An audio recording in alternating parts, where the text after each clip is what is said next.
Hello, friends. Welcome to Little Learner Lab. Today, we are learning shapes.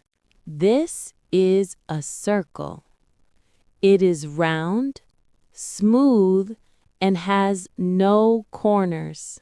This is a square.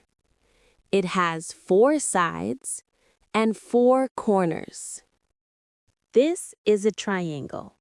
It has 3 sides and 3 corners. This is a star, shiny, bright, and full of points.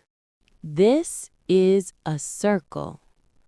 It is round, smooth, and has no corners. This is a square. It has 4 sides and 4 corners. This is a triangle. It has 3 sides and 3 corners. This is a star, shiny, bright, and full of points. Great job, friends! Today we learned circle, square, triangle, and star. See you in our next fun learning video, only on Little Learner Lab.